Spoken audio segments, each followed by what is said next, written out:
La sección del día de hoy es Dilemas bioéticos en la atención de pacientes pediátricos con padres testigos de Jehová. Esto a cargo del doctor Armando Garduño Espinosa, quien le agradecemos muchísimo que haya aceptado nuestra invitación para dialogar con los distintos representantes de las comisiones estatales de bioética.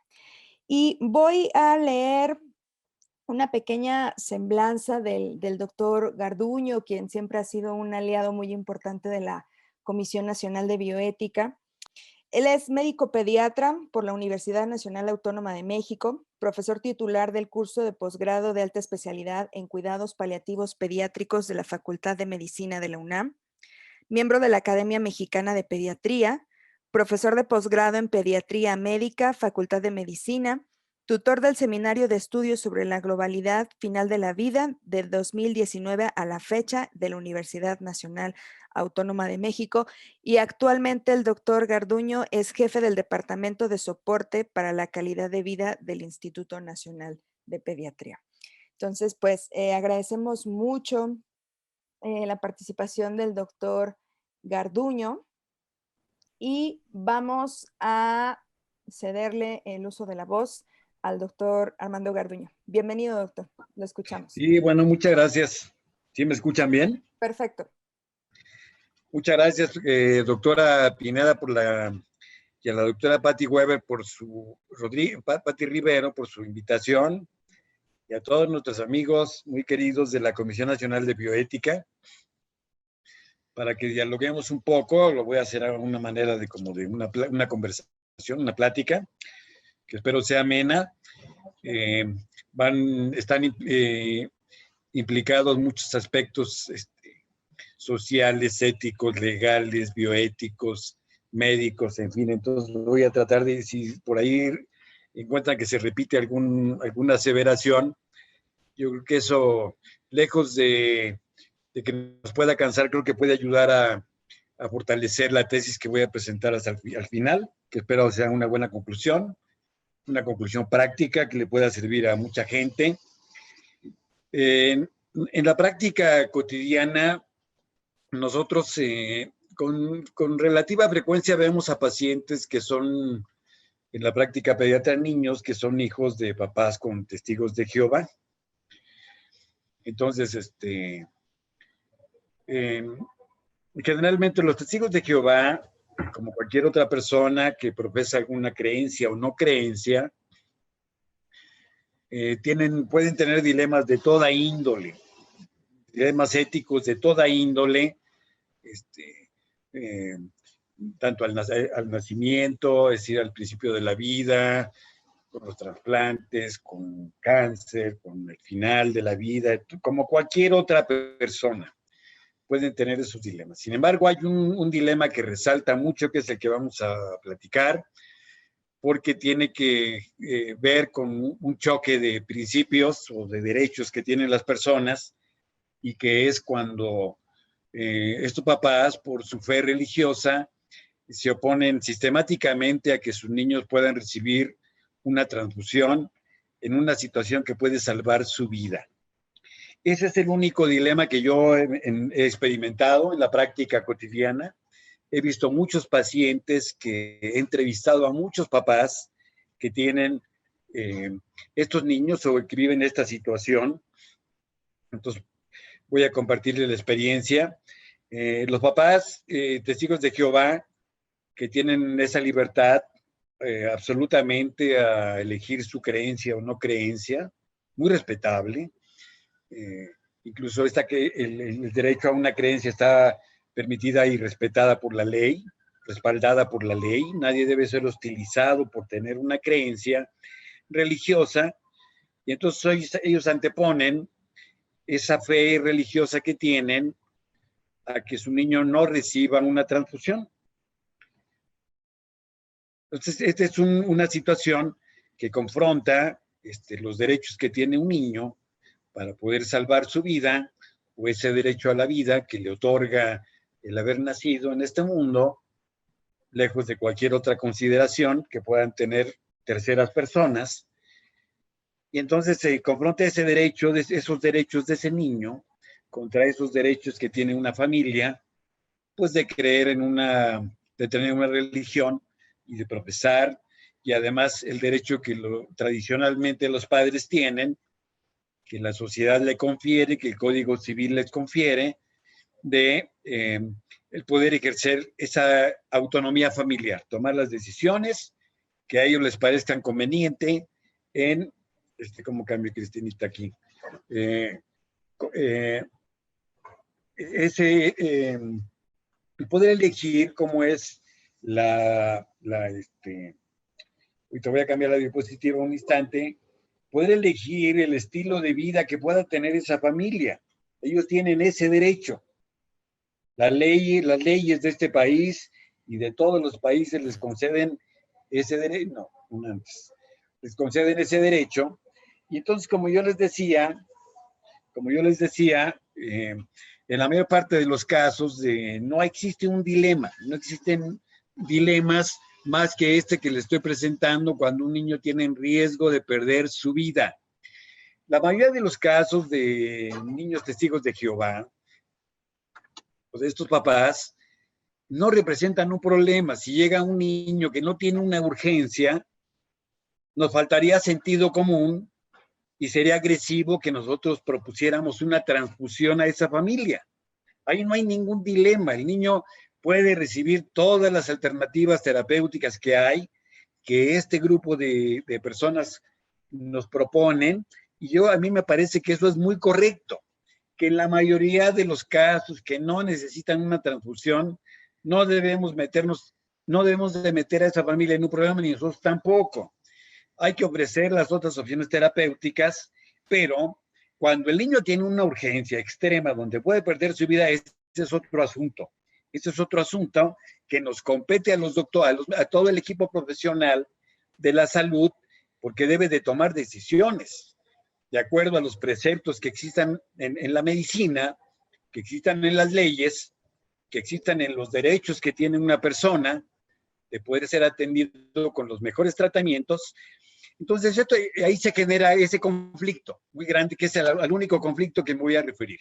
Entonces, los papás de estos niños incluso aceptan que sus pacientes mueran, que sus niños mueran, porque para ellos la máxima regla que los guía es lo que manda su creencia y su fe. Y han preferido que sus niños mueran a que un niño pueda recibir una transfusión sanguínea. Entonces, este niño que ven aquí en la fotografía es un paciente que nosotros tuvimos hace como unos 15 años o 20 años, como unos 15 años. Este era un pequeño, un preescolar, como de unos 3 años, no me acuerdo muy bien, porque ya es un niño muy antiguo que tuvimos. Este niño tenía una histiocytosis de células de Langerhans, que es una enfermedad que se puede curar, tiene altas probabilidades de curarse, está como en las enfermedades neoplásicas, pero con altas probabilidades de vivir con un buen tratamiento de quimioterapia y de sostén, naturalmente. Entonces, este niño que ven aquí, que tiene el cuadro clínico típico de una histiocytosis, de lo que antes le llamábamos el Hans-Hüller-Christian, este niño, con su proptosis, el hematoma que tiene en el ojito del lado izquierdo, y las petequias, todo ese era el cuadro clínico. Este niño se podía salvar, pero sus padres se negaron en forma rotunda que pudiera recibir una transfusión. Y nosotros presenciamos cómo se nos murió el niño. Eso lo presenciamos hace años. Entonces creo que esto debe simbrarnos acerca de los principios que tiene la medicina, y voy a tratar de tener una buena conclusión al respecto de estas situaciones. Por otro lado, también en el 2018 ocurrió un caso que es un caso emblemático, porque esto viene a cambiar totalmente la forma de tomar las decisiones de una situación tan complicada, porque este caso es un caso Clara, así le llaman. Entonces, miren, estos papás, yo decía de esta niña Clara, los papás no aceptaron las transfusiones, como es lo que sucede la mayoría de las veces, y entonces el caso va a un juez, porque el hospital solicita la intervención de la Procuraduría de Defensa del Menor, Y entonces el juez dice, después de que se hace todo el análisis del caso, el juez determina que debe recabarse el consentimiento de los papás para poner transfusiones. Y que solamente en un caso absolutamente indispensable, así lo marca entre comillas, pues que se administraran transfusiones. Entonces, nadie quedó satisfecho con esa, ni la Subprocuraduría de Defensa del Menor, ni el hospital, ni el juez, ni nadie, los papás menos. Y entonces el caso va a la Suprema Corte de Justicia, que después lo vamos a platicar, porque me parece que surge un dilema que no es fácil la solución, porque se confrontan los derechos que decía de los papás, el derecho a decidir, de ejercer la autonomía familiar por sus hijos, creyendo que eso es lo mejor para ellos, y por otro lado están los derechos que tienen las niñas y los niños y adolescentes. ¿Qué ha sucedido en otros países en casos similares? Porque esto ocurre en todos lados. Pues en estos países que estoy platicando, estos países han decidido que la vida y la dignidad del niño está primero que nada y ordenan las transfusiones para salvarles la vida, y el Estado adopta la tutela del niño en forma temporal. Esto es lo que sucede en otros niños, ¿sí?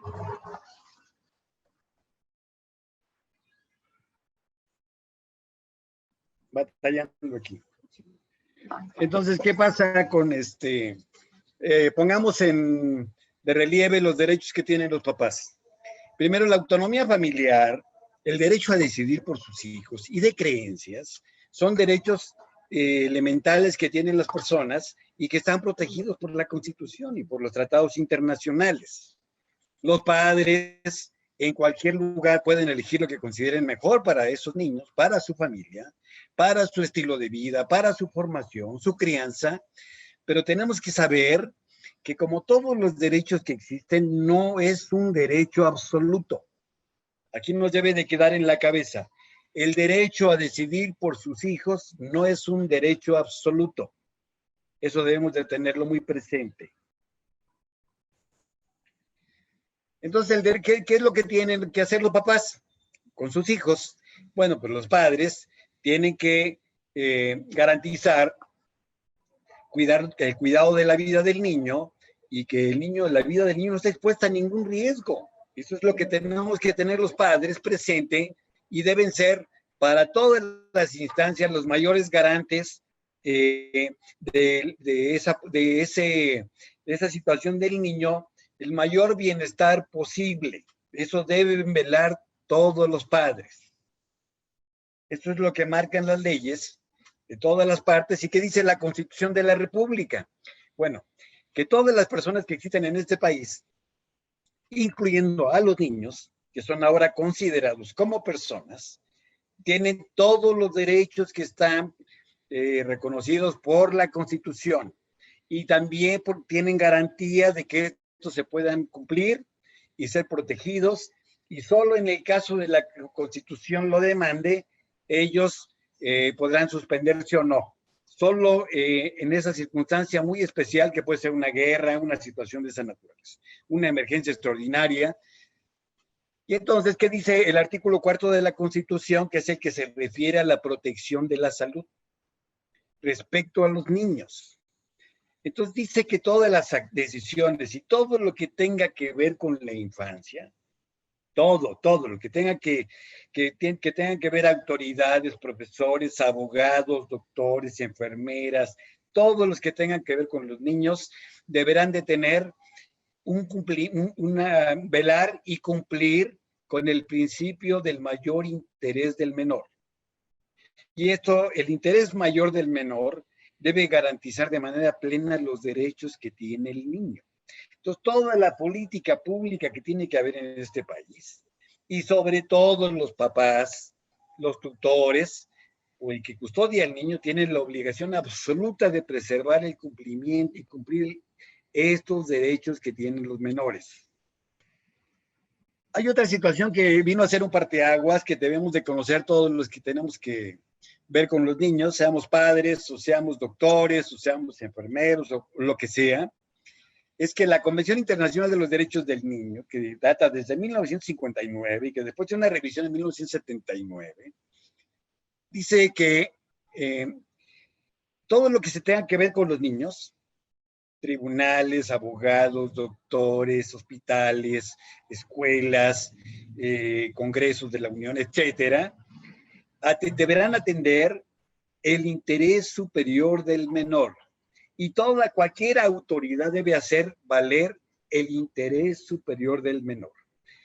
¿Por qué es muy importante? Porque esta convención, a partir de ella, antes había una doctrina irregular para proteger a la infancia. Decíamos, es que son declaraciones, decíamos que no tienen peso. Así nos expresábamos todo el mundo, y todavía muchas personas hoy consideran que estas declaraciones, que estos tratados internacionales, son solamente buenas intenciones o buenos deseos, declaraciones de buenos deseos, pero no. Entonces, uno tiene que acordarse que los tratados internacionales, la primera ley en este país, y que es la que mandata todo lo que debemos de hacer, es la Constitución de la República.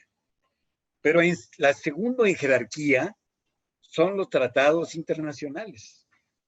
Son los tratados internacionales, dentro de los que está la Declaración Universal de los Derechos Humanos, la Convención Internacional de los Derechos del Niño, señalan, entonces, hacen un reconocimiento donde reafirman que el niño es considerado como persona igual que todos los demás, y que entonces el niño es sujeto de derechos y es propiedad de nadie. Entonces, este reconocimiento de que el niño tiene derechos como cualquier persona y que no es una pertenencia de alguna persona, son la base que le da sentido a este alcance del interés superior del menor. Es muy importante porque este es un parteaguas donde se considera por primera vez que los niños son personas y sujetos de derecho. ¿Qué dice la Convención Interamericana de los Derechos Humanos? Que también es una instancia muy importante.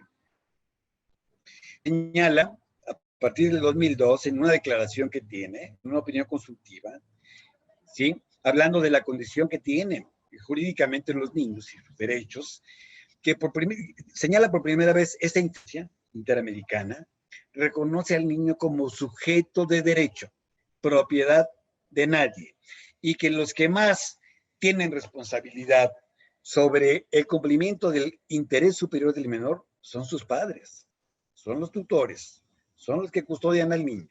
Entonces, aquí es muy importante este tipo de información. Y entonces, ¿a qué tiene derecho el niño en este país? Pues el niño tiene derecho a tener un cuidado correcto, derecho a su vida, una familia, a ser educado, a esparcirse, a ser querido, a tener libertad, a que se fomente su desarrollo y su libre personalidad también, a que pueda recibir en medicina los mejores tratamientos, los más seguros que existan, las mejores evidencias que tenga la medicina, y ojalá que los niños pudieran ser felices. Esto es muy bonito, pero estamos bastante lejanos, considerando que México, al respecto, por ejemplo, de la pobreza, pues tiene 70 millones de personas pobres, que muchas veces no tienen acceso a estas situaciones de justicia. Entonces, esos son los derechos que tiene el niño. Entonces, ¿en qué se respaldan esos derechos que tiene este niño en este país? Pues en este país tienen un respaldo de la Constitución Política de los Estados Unidos Mexicanos, de la Declaración Universal de los Derechos Humanos, que es muy importante saber para todos los profesionales de la salud, que la Declaración de los Derechos Universal de los Derechos Humanos tiene una jerarquía igual a la Constitución, una jerarquía jurídica igual a la Constitución. Y solo en una situación de controversia, la Constitución estará por encima. Pero jurídicamente tiene un peso extraordinario, y eso tenemos que saberlo todos los profesionales de la salud, que son aspectos que desconocemos lamentablemente. También la Convención Internacional de los Derechos del Niño, que yo estaba platicando hace un momento, que es un tratado internacional que tiene un peso jurídico muy importante, solo debajo de la Declaración de los Derechos Humanos y de la Constitución de la República. Pero un tratado internacional como este está por encima de lo que dice la Ley General de Salud o cualquier otra ley secundaria. También México tiene una ley general para la protección de niños, niñas, niños y adolescentes, donde también se resalta el interés superior del menor. El Código Civil de este país también habla de las funciones, de las responsabilidades que tienen los padres, los derechos que tienen los niños. Incluso el Código Civil, respecto, por ejemplo, el de la Ciudad de México, dice que cuando unos padres, cuando la salud del niño se compromete, la salud o la vida de un niño se compromete porque su padre no cumple las responsabilidades, ese es un causal absoluto de pérdida de la patria potestad. Entonces veamos todo lo que da base a la lucha por ese interés superior del menor. Hay unas leyes internacionales que ahorita presentaré, la de España, una de las sentencias españolas, pero en Estados Unidos, a propósito del niño Baby Doe, de un niño Down que tiene una esofágica que le dejó morir en el año 82, que fue un caso emblemático que impulsó los comités de ética en todo el mundo, surgió una ley federal a partir de este caso, una ley federal que se llama Ley para Evitar el Abuso Infantil, Ley para Evitar el Abuso Infantil en Estados Unidos, y que también habla de los tratamientos que son médicamente indicados, es decir, un tratamiento médicamente indicado es el mejor tratamiento que debe recibir un niño. ¿Qué dicen en esta sentencia española? Dice que en el caso de un niño que no tiene la condición por edad o la condición de madurez para poder opinar, dar su punto de vista o consentir una intervención, es un niño muy chiquito, como el niño que vimos histocitosis, y hay una situación que hace que su vida peligre, como es histocitosis que vimos en la fotografía de este niño, pues entonces el médico, esta norma le da facultad al doctor para no aceptar la voluntad de los representantes de este niño. Y entonces se convierte en la guarda del paciente, que puede plantear este problema ante el juez, pero en una situación de extrema urgencia, las leyes de España le facultan al doctor para aplicar directamente el tratamiento justificando esa conducta en dos situaciones. Entonces le dan, ya no tiene que en una situación de extrema urgencia ir a consultar a nadie. Él puede actuar y esas dos situaciones son el cumplimiento de un deber, que para el México sería la lex artes médica, y un estado de necesidad de un niño. Entonces, nosotros debemos recordar que el cumplir un deber, el de ayudar a alguien que necesita, es decir, ese estado de necesidad de un paciente, son la base que tiene la medicina. Esas son las bases que señalaban los antiguos médicos, los médicos clásicos en Grecia, y los literatos también clásicos, como las bases que sientan sobre las que está sentada la medicina. Pero volvamos un poquito al caso de Clara, que por qué decíamos que es un caso emblemático y que fue un parteaguas. Porque esta nena, que dijimos que se había discutido el caso desde el 2018, ¿qué opinó la Suprema Corte de Justicia? Que es la máxima instancia en este país para la discusión de un caso, o para todo lo que diga la Suprema Corte debemos de recordar que es inapelable. Entonces, la Suprema Corte, en el caso de Clara, consideró e interpretó al interés superior del menor como un principio. Esto nos debe de quedar. Creo que esta es la parte más esencial de lo que podemos sacar de positivo de esta plática, es que considera que el interés superior del niño es un principio que permite resolver todas las situaciones en que hay una incompatibilidad entre los derechos de unos y los derechos de otros.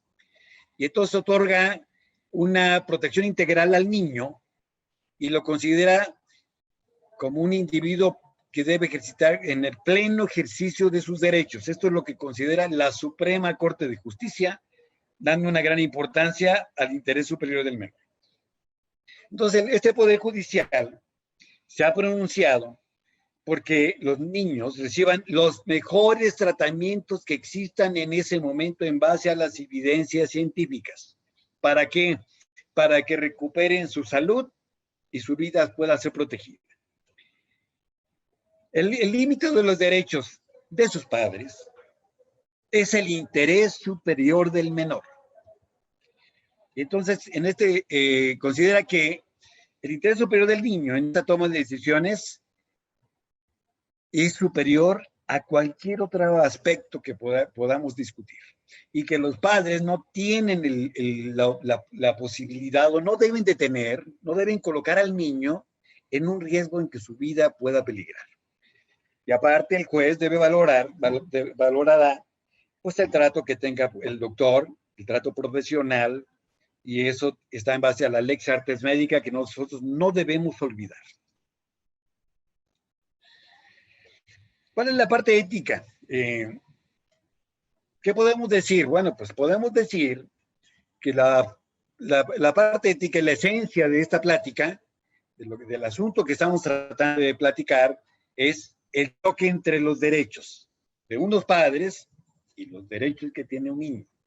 Entonces, todas las personas testigos de Jehová, pues son seres humanos, igual que nosotros. Deben ser tratados con absoluta consideración y respeto. Ninguna persona debe ser hostilizada por su creencia. Y entonces los papás tienen una facultad que se llama autonomía familiar.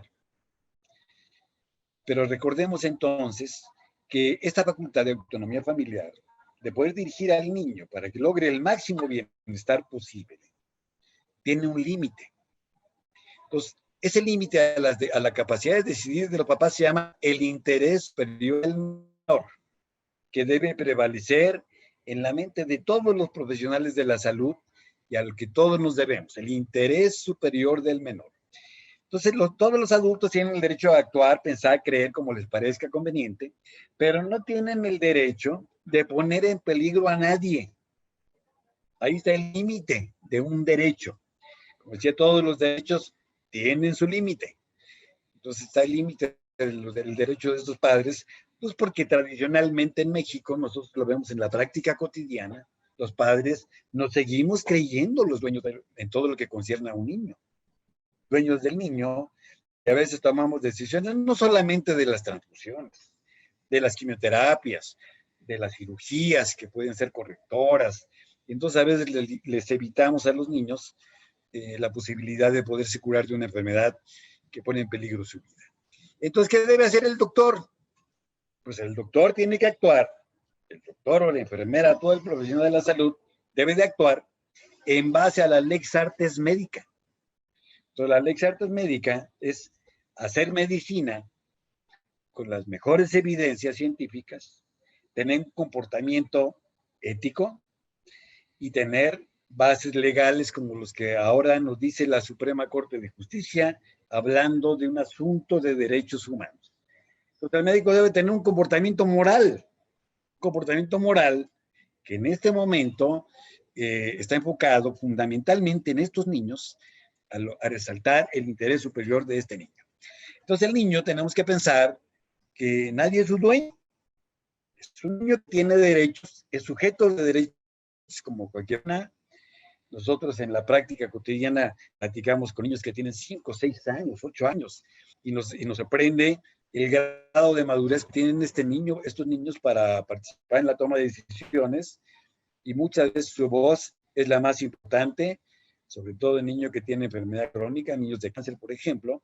Entonces debemos cada vez más atender la opinión que tiene el niño. Entonces, en situaciones de urgencia, no urgentes, de niños testigos de Jehová, pues claro que sería absurdo que los médicos les propongan una transfusión a un paciente, a una familia. Es un acto agresivo que nosotros propiciemos un momento de gran malestar con una familia porque no aplicamos nuestro sentido común. Cuando el problema es urgente, que pone en peligro su vida, o lo transfundo o se muere, pues lo transfundimos. Hay que transfundir al paciente porque esa es nuestra obligación. Eso nos marca la lex artes médica en este país. ¿Cuál es la esencia de esta discusión? La esencia es la confrontación de los derechos o principios que tienen los padres con el interés superior del niño. Entonces, el mayor interés del niño es el definitorio, como dice la Suprema Corte de Justicia, en toda situación de controversia que envuelva a la infancia. Esto es lo que nos debe de quedar presente, que ese principio nos permite resolver los casos muy complejos donde se confrontan los derechos. Y entonces, claro que los derechos y la dignidad del niño deben ser respetados en todo momento y situación. ¿Qué hacemos entonces? ¿Cómo le hacemos para la parte ética? Nosotros en medicina muchas veces pensamos y hablamos del principialismo, debemos tener primero un instrumento que nos ayude a poder resolver casos complejos, porque la sociedad nos pide que resolvamos estas situaciones. Y difícilmente en una forma confesional pudiéramos lograrlo. Entonces tenemos que tener elementos que tengan incluso que ver con la ciencia para poder resolver conflictos como los que estamos platicando. Entonces, si nosotros apelamos al principialismo, que es el modelo más conocido de ética, o el que mucha gente conocemos más, este modelo norteamericano, y entonces aquí uno pensaría que una transfusión beneficiaría al niño, que sería lo justo de acuerdo a nuestras leyes y todo lo que estamos platicando, y que eso sería lo que no dañaría al niño. Pero estos tres principios poderosos que tiene este modelo chocan aquí con la autonomía familiar de los padres. ¿Quién tiene la razón? ¿Cuál es el principio más importante? Entonces, nos atoramos con este modelo de ética nada más. Sabemos. Entonces, ya sabemos que todos los principios tienen una jerarquía similar y que deben de cobrar importancia de acuerdo a cada caso. Eso es lo que tenemos que tener presente en este modelo magnífico, pero que aquí se nos queda atorado porque choca la autonomía familiar con los otros. Entonces, ¿qué es lo más importante? Muchos pensamos que debe ser los derechos que tiene el niño, el interés superior, pero otras personas piensan diferente. Entonces, vayamos a otro modelo. Otro modelo nos puede ayudar mucho, el de la casuística. La nueva casuística es un modelo que creo que nos puede ayudar bastante en la resolución de un caso como este. Entonces, primero, recordemos que la casuística es, nosotros, Clarita va a entrar al modelo de la casuística porque es un caso emblemático que nos va a permitir resolver casos similares. Entonces, la casuística tiene unas reglas que ocupan mucho que les llama máximas. Entonces, en estas máximas hay tres que consideramos que son muy importantes. Primero, el tratar el dolor, que se aplica en todos los pacientes. La otra regla que nosotros utilizamos cotidianamente aquí en la práctica diaria es salvar la vida. Entonces, este niño debemos de salvar la vida, pues creo que es la máxima que aplica totalmente en la mayoría de estos niños testigos de Jehová, que son niños que tienen calidad de vida muy buena, que tienen derecho al mejor tratamiento. Y entonces no aplica en este caso la de no prolongar la agonía. No es un niño en estado final. Entonces aquí la máxima en las reglas de la casuística es salvar la vida, se hace prevalente. Y vayamos entonces a lo que la casuística nos dice, que tiene uno de sus aspectos, son las indicaciones médicas, que es el nivel de la enfermedad, grado de la enfermedad, curable o no curable. El caso de Clarita, dice la doctora de Mato de especialidades de Chihuahua, 90% de posibilidades. Así lo externó al juez. No, pues curable.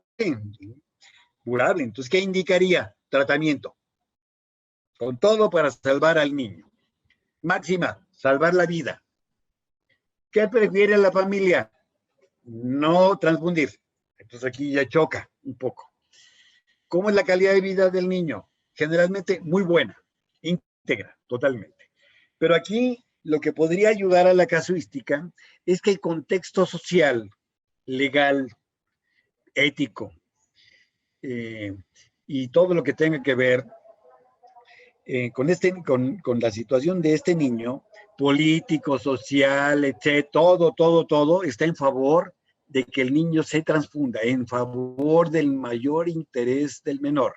Entonces, es abrumador todo ese contexto que muchas veces es el más importante para la toma de decisiones. Entonces, aquí la casuística creo que pudiera ser un modelo, junto con sus máximas, que nos ayudaría mucho en la resolución de un caso así. Entonces, creo que pudiéramos apelar a él. Pero también tenemos que pensar en la fidelidad que le debemos al niño, en la actitud compasiva que debe tener la medicina, en la benevolencia de nuestro proceder, en nuestra prudencia. Todos esos aspectos que tiene la ética de las virtudes y la ética del cuidado son importantísimos para que podamos tomar en este momento por lo menos propongamos una decisión que resuelva un problema. Pragmatismo. Es otro modelo que ayuda bastante y que intenta estar abierto a los cambios que puedan venir, a la discusión en forma tolerante. No hay verdad absoluta, no persigue verdad absoluta, pero persigue resolver un problema que tiene la sociedad, como era el caso de Clarita, donde se confrontan las opiniones, los derechos, etcétera. Pero todo debe de ir, finalmente, en el interés superior de un niño, que exige nuestra máxima protección, y creo que a eso nos debemos. Entonces, estos modelos de ética, que aquí ya no hablo de utilitarismo, de otros más, porque creo que no en este caso no son necesarios. Entonces, los puntos clave de toda la plática que estamos teniendo, y si repito, pues disculparán, pero creo que tenemos que ir reafirmando una serie de conceptos. Entonces, todo niño que requiere una transfusión sanguínea para este país, como única alternativa para salvar su vida, debe recibirla. Punto número 1. Punto número 2. El niño es un sujeto de derecho. No es propiedad de nadie. De nadie. Sus padres, naturalmente, son muy importantes para la toma de decisiones. Casi nunca hay conflictos. Hay muchos pacientes que hemos conversado con ellos largamente, testigos de Jehová, que se han convencido de la necesidad de salvar al niño, teniendo como valor máximo, pero otros no. Entonces, pero debemos recordar, el niño es un sujeto de derechos, no es propiedad de nadie. Lo más importante en la toma de decisiones muy complejas que envuelven a los niños, el factor definitorio, debemos recordar, es el interés superior del niño. El interés superior del niño tiene un rango constitucional. No es un principio de buenas intenciones, que la gente sea romántica y no. El interés superior del menor es el que rige todo lo que tenga que ver con la infancia en este país, con su salud, su educación, con todo. Y eso tenemos que tenerlo presente. Pues ninguna persona tiene derecho a poner en peligro la vida de otra, menos a quitarle la vida, naturalmente.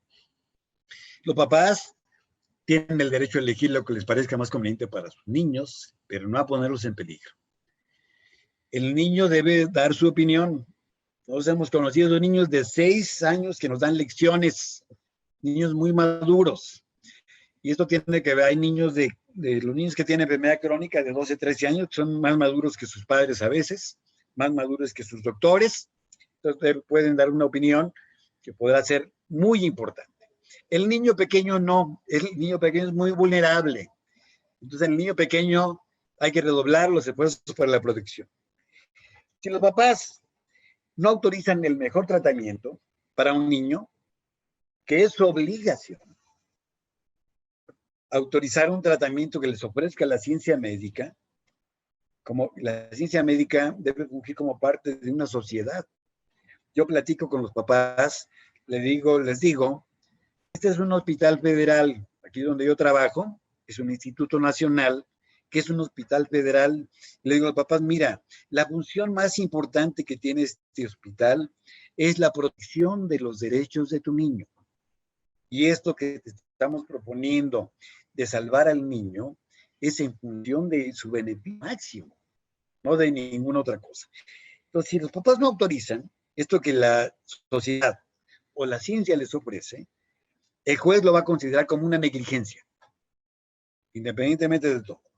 Pero también los doctores, si no cumplen ese deber, que dicen los españoles, de transfundir a un niño, el juez lo va a considerar como una negligencia. Porque el juez le dice, a ver, doctorcito, ven para acá. Tenías un niño que tenía hemoglobina de 1. ¿Qué debías de hacer? No, pues transfundirlo. ¿Y por qué no lo hiciste? Sin tener que ver otros aspectos que puedan estar involucrados. Entonces, eso debemos de tenerlo muy presente también. Nosotros debemos respetar. Nosotros hicimos una propuesta en este instituto que le falta avanzar. Nos tenemos que reconocer. Pero eso lo presento en la siguiente diapositiva. Entonces, ¿qué más debemos de hacer? Respetar las creencias de las personas, siempre y cuando no afecten a un tercero. Discutir esto en la universidad, este es un espacio maravilloso, la universidad siempre, y los institutos, todos los demás, que son sedes universitarias, debemos nosotros promover siempre una discusión tolerante, escuchar a los papás de buena forma, como en trato, respetando sus derechos, en forma digna, tratando de ofrecer una buena relación médico-paciente. Pero debemos recordar que eso que yo decía del juez ahorita, que le va a decir al doctor, niño que tiene 1 gramo de hemoglobina, ¿qué tienes que hacer? ¿Transfundirlo? Esa es la lex artes médica, ese es tu deber, como dicen los españoles, es tu deber supremo. ¿Por qué no lo haces? Entonces la medicina debe ser laica, no estamos considerando ningún otro aspecto. Un niño con 1 gramo de hemoglobina, con un problema que hay que salvarlo, hay que actuar inmediatamente. Entonces, en estos casos, entonces este espacio tolerante, donde podamos recibir opiniones de todos sin enojarnos y sin pensar que tenemos la verdad absoluta, entonces los médicos debemos de tener la obligación moral de intentar restaurarle la salud al niño y su vida, proteger su vida con dignidad. Deber supremo del profesional de la salud, no solamente el doctor. Nosotros hicimos una propuesta en el instituto, donde yo todavía estoy trabajando, y esa propuesta la hicimos hace unos 3 años, la publicamos en una revista, la Revista Mexicana de Pediatría, es muy interesante, hay que actualizarle. Esta disposición de la Suprema Corte de Justicia en el 2018 fue extraordinariamente importante, pero nosotros proponíamos en ese tiempo que en el instituto, cualquier hospital, debe respetarse creencias y no creencias de los pacientes y familiares. Número 1. Número 2. En un principio, los niños que están enfermos, que son hijos de papás, testigos de Jehová,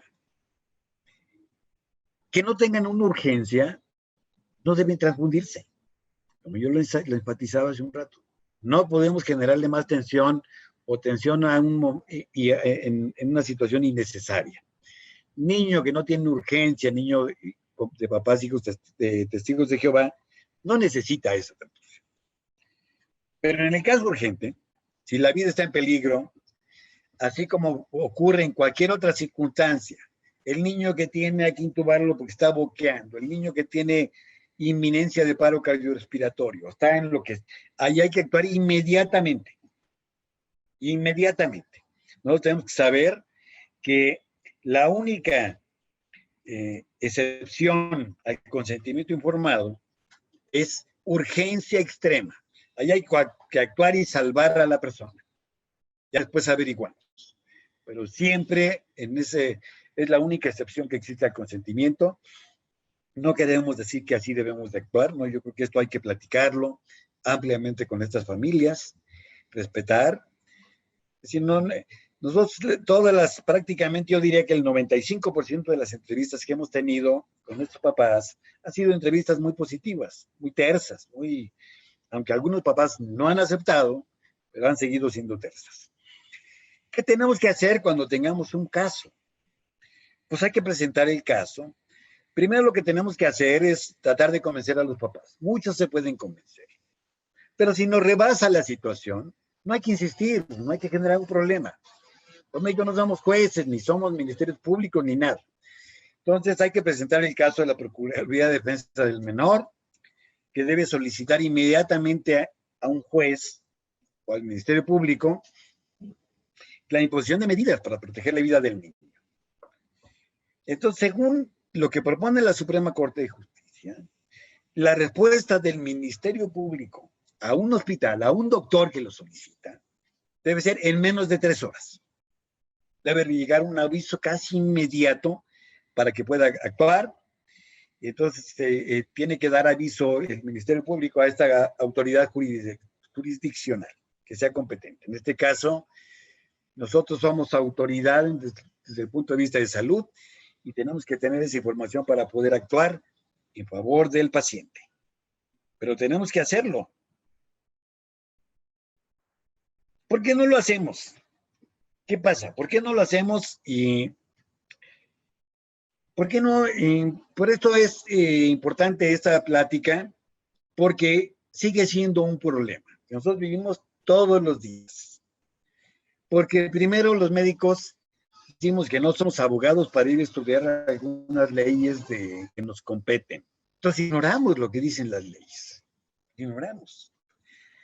Entonces conocemos y entonces nuestra actuación le queda nos pone tambaleantes porque tiene mucho que ver con la ley, con lo que marcan las leyes de México. Viene la Constitución de la República marca muy bien y hace esa conjunción.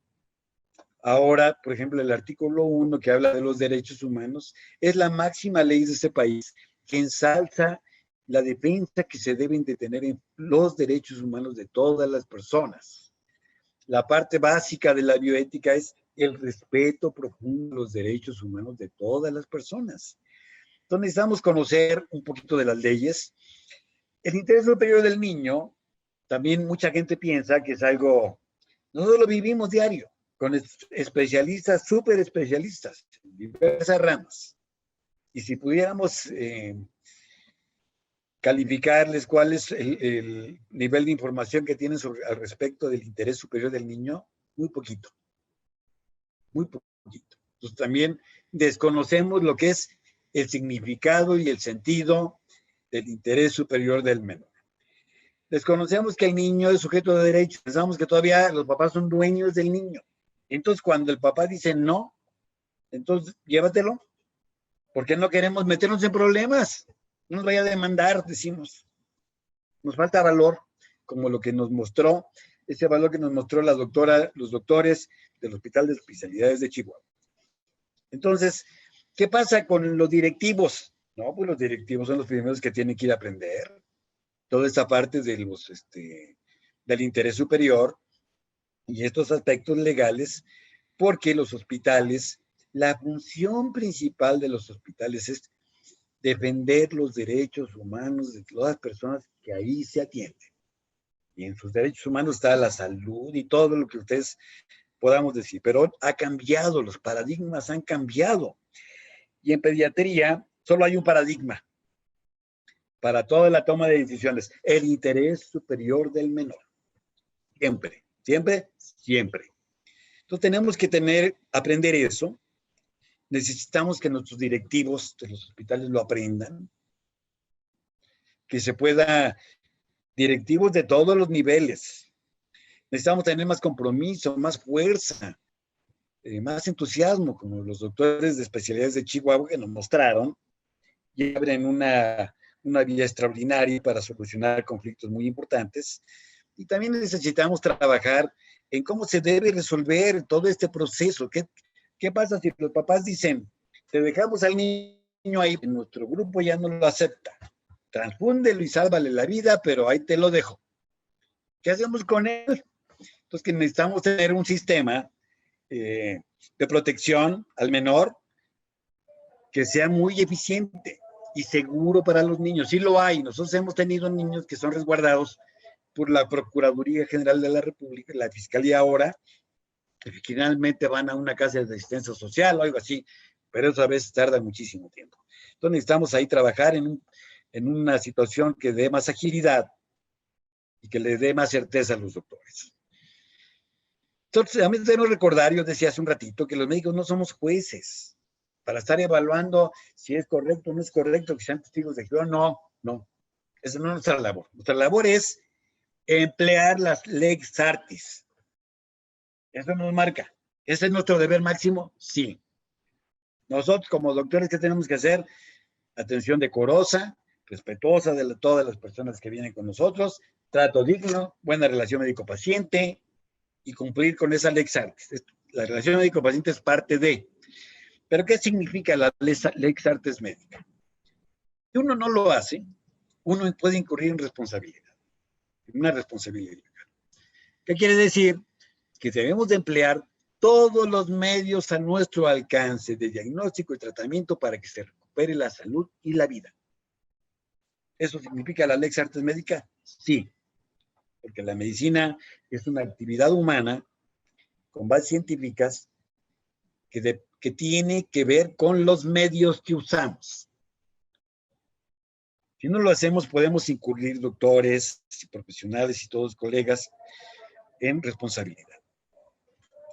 Entonces, esto es lo que les puedo platicar. Es una plática muy chiquita, a lo mejor muy rápida, pero que tiene unas conclusiones muy importantes, que son un paradigma. Cambia. Eso que mostró que tiene nuestra Constitución, que tiene la Convención Internacional de los Derechos Humanos y la Internacional del Niño, la Interamericana, los sujetos de derechos, donde el interés superior es el valor supremo para la toma de decisiones, que es el nuevo rector de todas las decisiones médicas.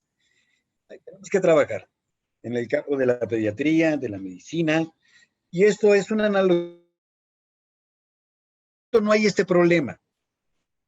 En el adulto no hay este problema porque el adulto ejerce su libertad, ejerce su autonomía, y él puede decir, señores, no me transfundan, y tendremos que respetar. Puede ser que algunos adolescentes maduros nos digan, doctor, no quiero transfusión, y tenemos que aprender a respetar, no obligar a los adolescentes o a los niños a nada. Pero, pues son retos futuros que tenemos que ir mejorando y mejorando. Pero esto es lo que les quiero compartir. De una manera, ese es mi punto de vista. Espero que pueda ayudar, y si hay alguna pregunta o en la que yo pueda ayudar, con mucho gusto. Muchísimas gracias al doctor Armando Garduño, primero pues por estar aquí, por concedernos este tiempo para dialogar con usted, doctor. Y sí, efectivamente aquí tenemos algunas preguntas y comentarios en el chat, y nos pidió el uso de la palabra el doctor Eduardo García Solís de la Comisión de Bioética de Campeche. Sí, adelante. Sí, ¿qué tal? Buenos días, doctor Garduño. Buen día, doctor. Felicidades al doctor por su exposición y a la comisión por el aniversario. Y estamos honrados en estar en esta comisión estatal y comisión de bioética. Un tema muy importante. Los que hemos tratado pacientes, cuando le llegan y le dicen un testigo de Jehová a un paciente, doctor, prefiero perder la vida terrena que la vida eterna. Respete, por favor, mi decisión. ¿Y qué hacer en ese momento? Yo siempre he pensado que, ante todo y como se ha comentado, lo primero es el respeto. Debemos respetar las ideas, las creencias de cada quien. Pero tiene sus asegúnes, diríamos. Primeramente, ofrecerle al paciente todo lo que hay. Quiero comentarles que gracias a los testigos de Jehová se ha avanzado mucho en el material, se ha avanzado mucho pues, en sangre. Eso es que los adelantos que han tenido. Pero, como se ha dicho muy bien, como se dijo en la plática, primero es salvar la vida. Cuando llega un paciente de estos testigos de Jehová, es muy difícil en ocasiones tratarlos porque es un dogma. Y ustedes saben que un dogma es muy difícil de tratar porque ya son ideas preconcebidas. Pero ellos, como les decía desde el principio, respeto. Ellos en su mayoría tienen algo que les llaman médicos de enlace, que son médicos testigos de Jehová. Y ellos en algunas entidades tienen también hospitales donde les pueden tratar. Y una de las cosas que se dice, y yo cuando estaba diciendo en el reflexionando, un testigo de Jehová estamos en Campeche. En Campeche pues están invitados, como decían, pero hay zonas muy lejanas, la región de los ríos, por ejemplo, Palitado, la región de la montaña Jopeche. Muy difícil que tener un juicio o un ministerio público en ese momento y la vida está de por medio. Pero si la vida está de por medio, y así lo dice también la misma Constitución y nuestras leyes, lo primero es proteger y salvar esa vida, independientemente de las creencias y principios que pueda tener una persona. Le envié a la doctora Gabriela un artículo que publiqué sobre lo mismo, y también lo voy a publicar, si les interesa, una revisión que hace la CONAMED, precisamente sobre transfusión de testigos de Jehová. No más quisiera terminar con su ponencia y sobre todo recordar, primero, el respeto a todos y segundo, primero como médicos, debemos la obligación de salvar la vida, independientemente de las creencias o principios que tiene cada persona. Y a todos ustedes, gracias por su atención y gracias, doctor. No, muchas gracias, doctor. Muchas gracias, doctor Eduardo García Solís, por el comentario. También vamos a facilitar este texto que que me envió también al doctor Garduño para que tenga la posibilidad de conocerlo. Y, doctor, tenemos otra pregunta. En su experiencia, ¿cuál es el rol de los comités hospitalarios de bioética en estos procesos como el que nos ha descrito el día de hoy? Creo que es un rol que debe ser muy importante. A lo mejor en muchos sitios no ha sido tan importante, pues no le ha dado valor que tiene ese comité, pero el comité de bioética es un grupo colegiado que puede dar unas opiniones muy importantes al respecto. Nada más, la única exigencia que habría que pedir al comité de bioética, que supiera hasta el fondo, hasta lo más novedoso, lo que sabe la Suprema Corte, todo cómo está el asunto, para poder dar una opinión calificada. Porque si no, el riesgo que se corre es que actuemos en función de lo que yo creo, y no creo que esto necesita bases médicas, éticas, legales, de todo tipo, para poder tomar una solución que proteja al menos. Pero creo que en general el papel del Comité de Bioética Hospitalario debe ser de extraordinaria importancia en la asesoría doctora de casos tan complejos. Y que quizá el Comité de Ética debería de emitir este tipo de políticas hospitalarias para capacitación del personal. Esa es una de las funciones de un comité hospitalario de bioética, que todavía falta que se activen en ese aspecto. Muchas gracias, doctor Garduño. El doctor Jesús Fernando Colunga nos pide el uso de la voz. Doctor, lo escuchamos.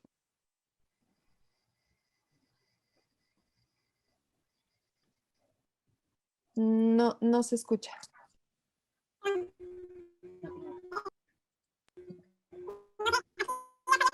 Ahí se escucha, pero mal el audio.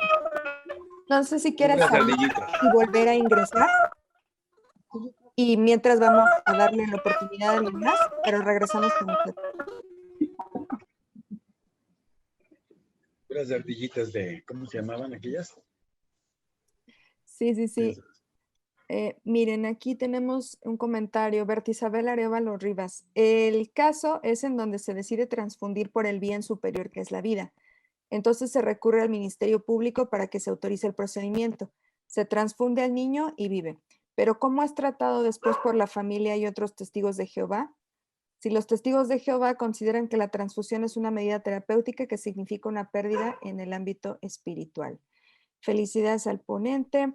Muchas felicidades, muy importante e interesante la ponencia, deja claras decisiones que se deben tomar y la importancia de capacitar al personal. Esto nos lo dice la doctora Telis y pregunta, me deja la inquietud si los ministerios públicos están capacitados en tomar la decisión y dar la respuesta en los tiempos que están tan marcados. Bueno, esta última pregunta yo no la podría contestar, habría que preguntarle al judicial. Deberían de estar capacitados para resolver a cualquier hora del día en forma expedita una situación como esta. Ahora, nosotros hemos conocido niños que al principio papás dicen, no, pues ya no van a aceptar al niño que está en esta comunidad.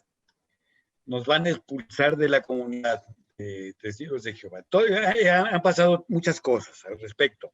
Unos papás han abandonado la religión, unos papás.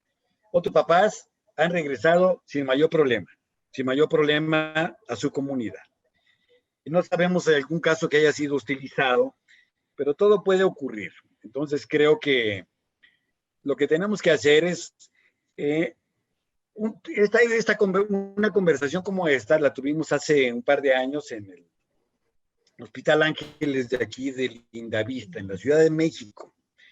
El ponente fue el doctor Remigio Vélez Pinto, que es pues, como un sabio de la pediatría y muy interesado en bioética, es un maestro de bioética. Y el doctor, en esa reunión, fueron invitados unos de las personas representantes de Testigos de Jehová, ¿sí? Con los que pudimos platicar y tuvimos una conversación estupenda, pues, amistosa, como debe ser. No debe ser, esto no es pleito con nadie, ni nos vamos a enojar por nada.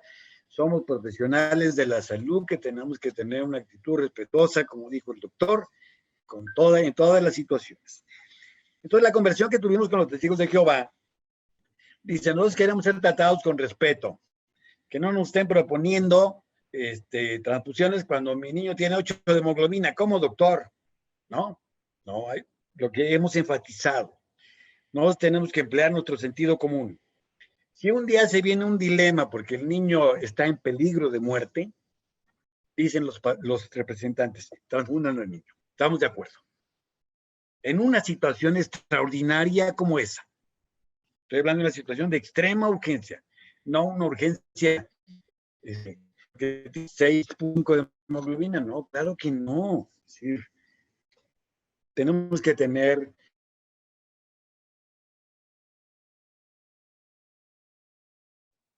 Se congeló la imagen del doctor Garduño.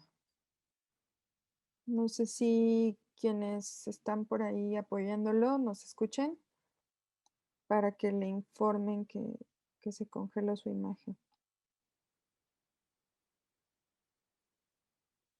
Y bueno, mientras vamos a leer otros comentarios sobre esto que preguntaba la doctora Telis. Creo que esa parte de los ministerios públicos debemos trabajarla cuando establezcamos los convenios con los tribunales superiores de justicia.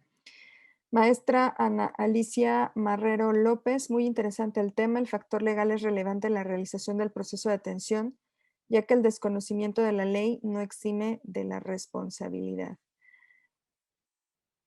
Y excelente exposición. Bueno, hay otros comentarios, excelente información y estoy de acuerdo que el profesional de la salud no es el letrado en derecho y necesitamos un apoyo jurídico para acompañar este tipo de dilemas. En mi caso tenemos 2 abogados al interior del comité y mi punto personal es apoyar el interés superior de la niñez ante una situación vital.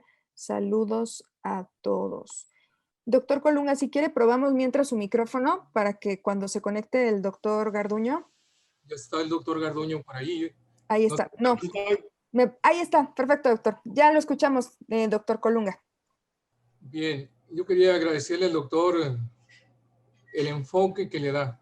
Nosotros trabajamos en el clúster de salud unos 3 años, en el comité de ética, trabajando con los testigos de Jehová. Y aprendimos mucho.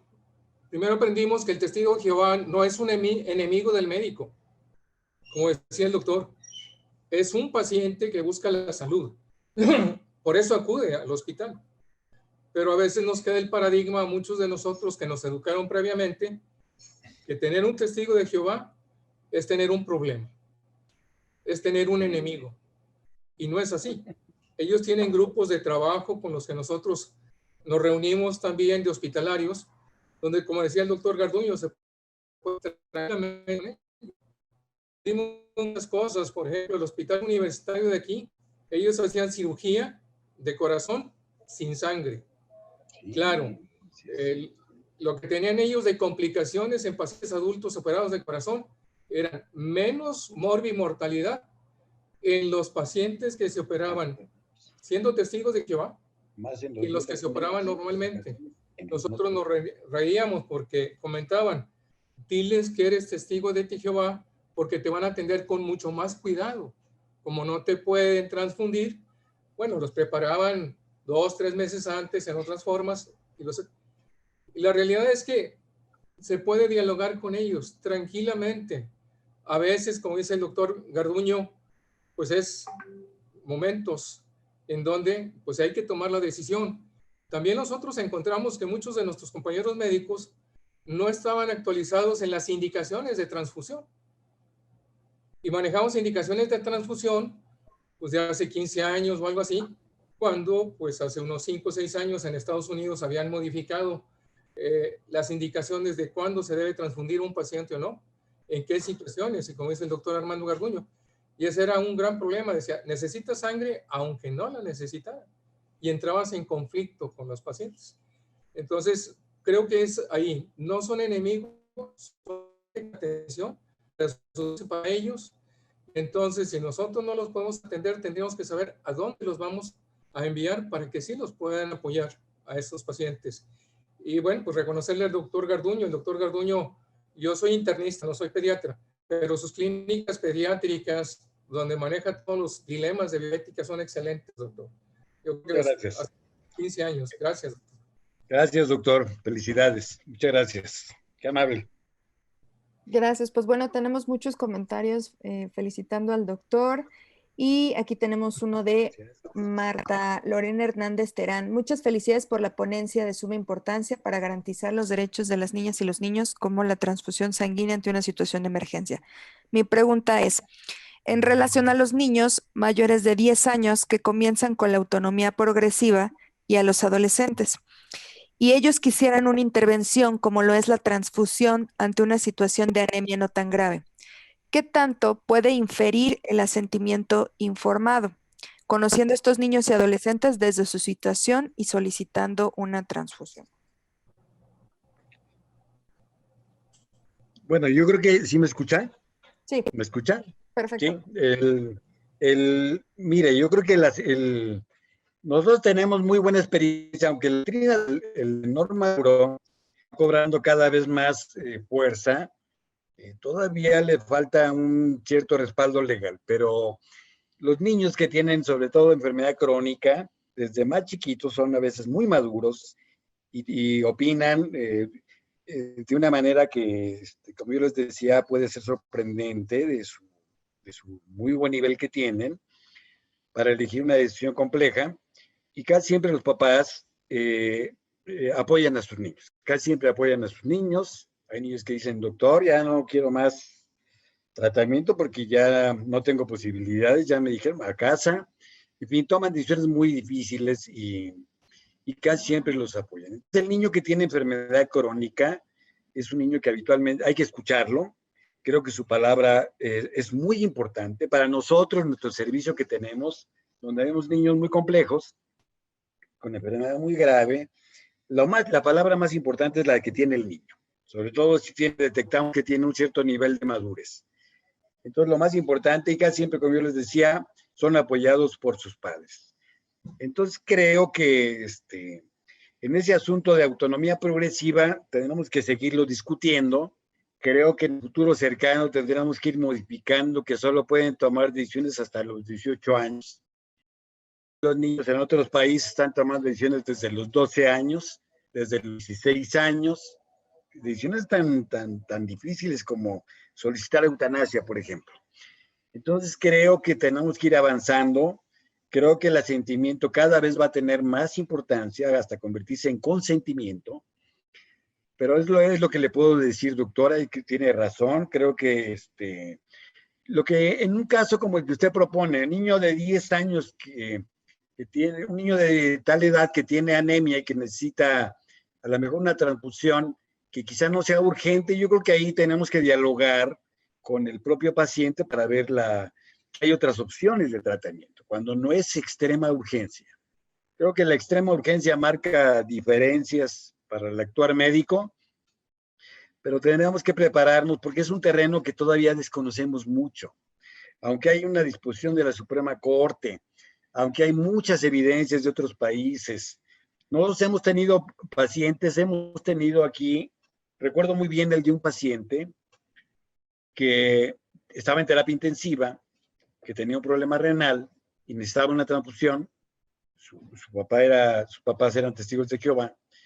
Y entonces la residente dijo, yo, el interés superior y que transfunde al niño. Los papás no deseaban la transfusión. Entonces transfunde al niño. No, al otro día era un escándalo aquí en el hospital. Ya la querían correr a la doctora, residente de terapia.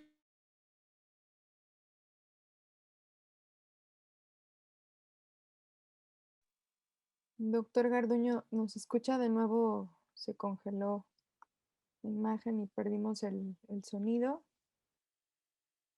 ¿O ustedes sí lo escuchan? No, ¿verdad? Ok, vamos a darle un momento más al doctor Garduño. Y bueno, pues son bienvenidas sus preguntas, sus comentarios. Si alguien quiere también hacer un comentario prendiendo su micrófono. Vamos a esperar a que el doctor Garduño regrese. Creo que ya. Ahí está. Sí, ya. Sí. Listo. Algo ha pasado aquí, doctor. No se preocupe. Hoy hemos tenido pero sí. Sí, entonces yo estaba terminando diciendo a la doctora, dialogar con los niños es un asunto extraordinario para que tengan confianza en nosotros. Creo que necesitamos sentarnos un poco más con ellos. Y si un niño no necesita una transfusión de urgencia, no debe recibirla. No debe recibirla porque es riesgosa, porque hay otras opciones. No hay que generar un problema con la familia, creo yo. Tenemos que trabajar en este respecto, pero yo enfatizaba que todo lo que acabamos de presentar, incluso en un instituto nacional como este donde yo trabajo, el nivel de desconocimiento es altísimo. Altísimo. Los planes de estudio que tiene pediatría no enseñan esto. Los planes de estudio de oncología no enseñan esto. Los planes de oncología de hematología no enseñan esto. En fin, es un vacío y trabajar muy duro porque son cosas nuevas. Como hay quien comentó hace un ratito, el que desconozcamos la ley no nos exime de responsabilidad. ¿Sí? Entonces tenemos que estudiar, aprender esa parte legal que nos ayuda, no tenemos que ir a estudiar leyes, sino lo que nos corresponde. Acuérdense que nuestro actuar depende de la lex artis, hay que llevarla a cabo, una buena lex artis, y eso nos ayudará. Entonces es lo que puedo opinar al respecto de lo que decía. Muy bien, doctor. Le agradece mucho la persona que hizo la pregunta y tenemos aquí otra de Carla Tobar. Muchas gracias por la ponencia. Tengo una duda respecto a casos no urgentes, pero con involucramiento quirúrgico. Hay algunos textos en bioética por testigos de Jehová donde mencionan que se acepta la recuperación intraoperatoria de sangre para reinfundir siempre que se realice en un circuito cerrado y conectado al sistema circulatorio del sujeto, de forma que la sangre no quede almacenada. Cell saving. Quisiera saber si en el INP cuenta con ese sistema o se conoce cuántos hospitales emplean esos sistemas. Yo no lo conozco, doctora. Creo que aquí no hay. Entonces lo que puedo decirle, no sé. Creo que eso es ideal para un niño que va a meterse en una cirugía grande o un adulto, el que pueda manejarse su propia sangre, que es la única que pueden aceptar estas personas. Entonces creo que hay que intentarlo eso, pero que yo sepa hasta este momento no hay aquí. Gracias, doctor. Silvia Santoyo, de la Comisión Estatal de Bioética de Querétaro. Buenas tardes. ¿Sería recomendable incluir a las autoridades de la Procuraduría de Defensa del Menor en los estados para poder compartir esta información? Y me gustaría saber si en algunos hospitales han tenido respuesta de un juez en las 3 horas que menciona el doctor Garduño.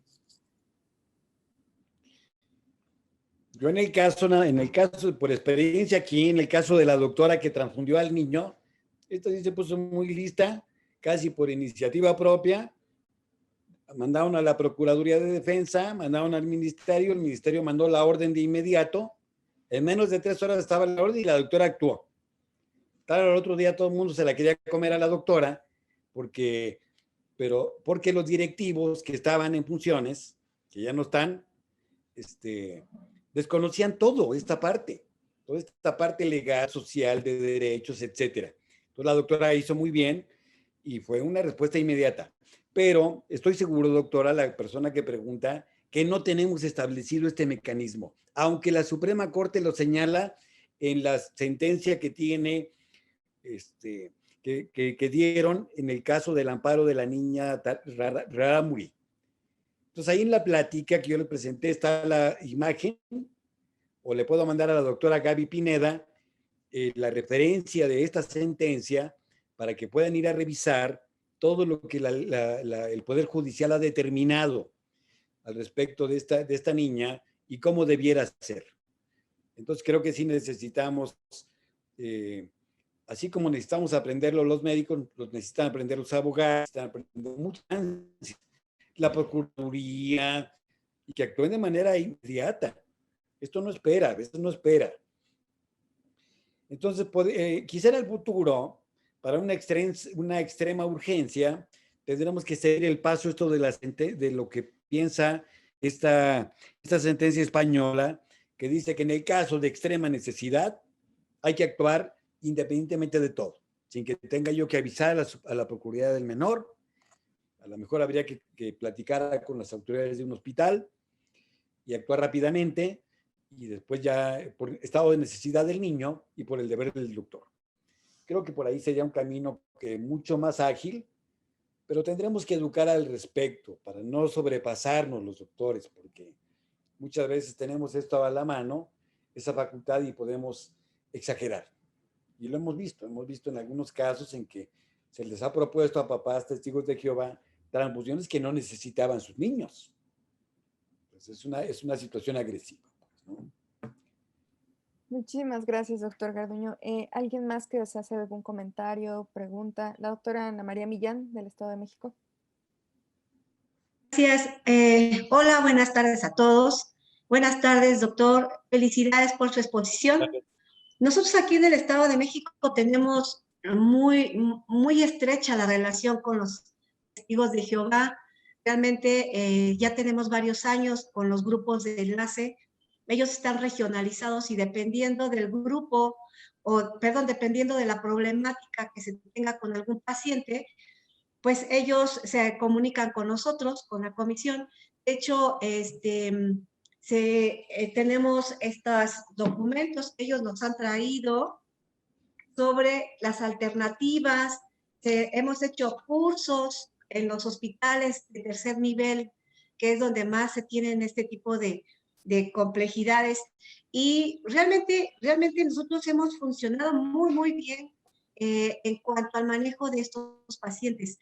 Sí ha habido situaciones complejas, claro, como en todos lados, pero los argumentos que utilizamos principalmente en pediatría es la necesidad, el bien mayor del menor, y que, pues bueno, en ocasiones, ante una urgencia, y la ley lo menciona, ante una urgencia, tenemos que salvar la vida. O sea, aquí no estamos preguntando qué religión es para atender a un paciente. Sin embargo, pues bueno, nosotros la experiencia que tenemos con este tipo de pacientes ha sido muy buena. Creo que este éxito ha sido porque hemos estado en contacto con ellos, se ha capacitado, ellos han ido a dar sus pláticas a los hospitales, y siempre habrá algún trabajador de la salud que diga, pues a mí se me hace muy complejo, yo no voy a operar si no tengo ahí el paquete listo por si hay alguna urgencia. Hay asegúnes siempre, pero de manera general, estandarizada, de que nosotros, comisiones estatales, favorecer la atención del paciente, porque ya se había dado de manera muy cotidiana la negativa del trabajador de la salud, de que ya tenían el antecedente de que si era testigo de Jehová, y de entrada decían, no, pues no lo atiendo. Entonces creo que este acercamiento que hemos tenido con estos grupos de enlace y la capacitación que se ha dado en los hospitales ha mejorado mucho esta situación.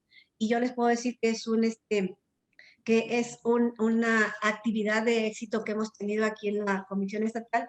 Hemos generado dípticos, trípticos que se repartieron en su momento de manera física en los hospitales para dar a conocer al personal de la salud por qué se niegan, cuál es la razón.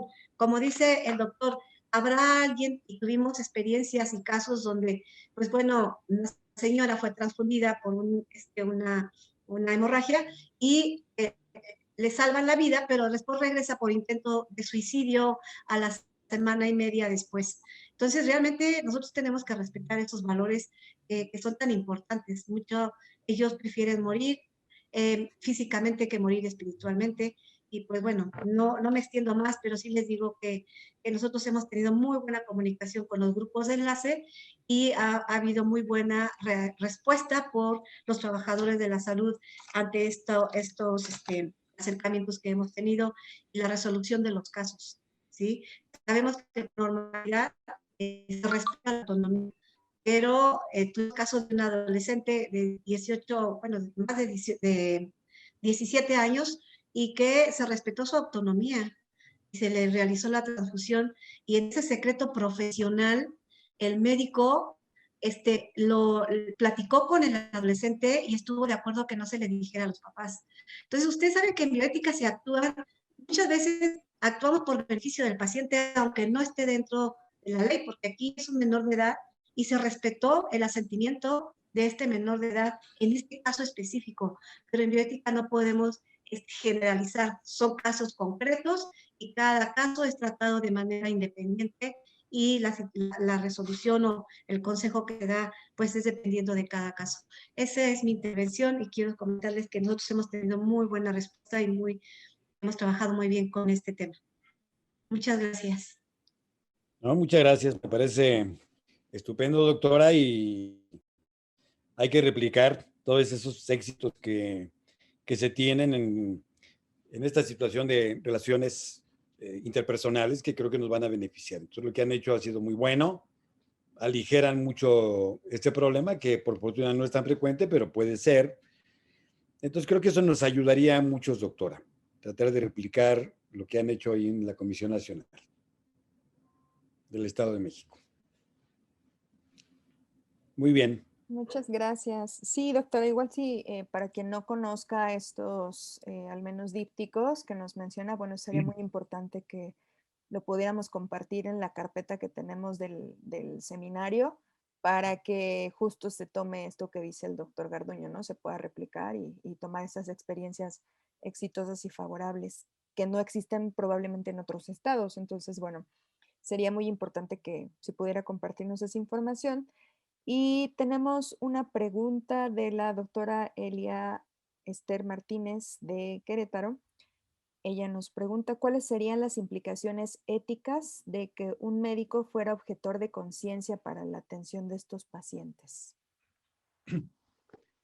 Sí, contesto rápidamente. Yo creo que también puede ser que el doctor objete conciencia. Yo soy testigo de Jehová y no transfundo al paciente por objeción de conciencia. Mis creencias dicen que no lo transfundo aunque el paciente tenga una extrema urgencia.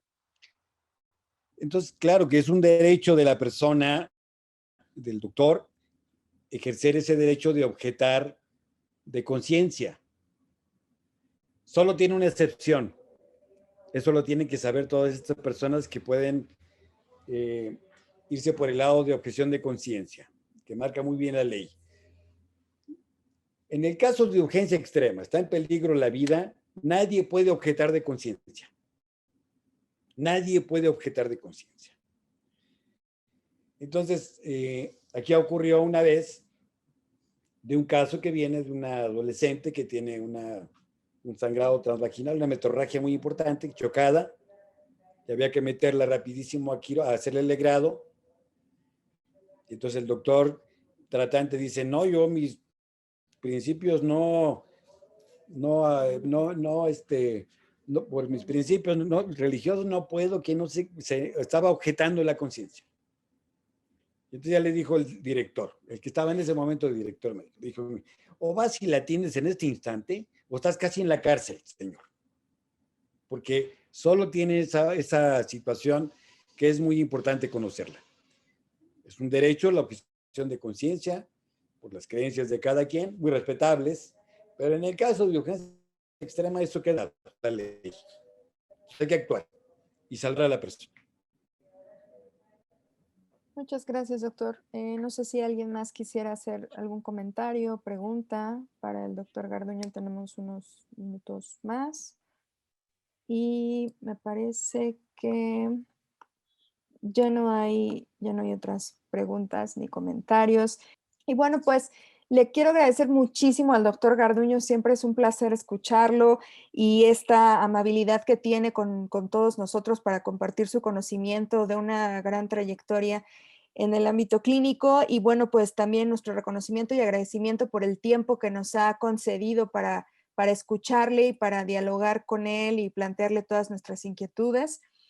Como comentaba el doctor Garduño, pues siempre ha sido un gran aliado de la Comisión Nacional de Bioética en este y otros temas.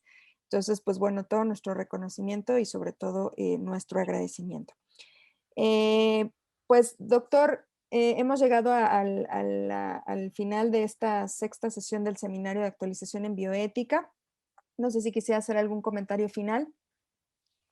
No solamente muchas gracias, Gaby. Ya saben que es un honor siempre estar con ustedes y con todos los colegas que escucharon, que se tomaron ese tiempo.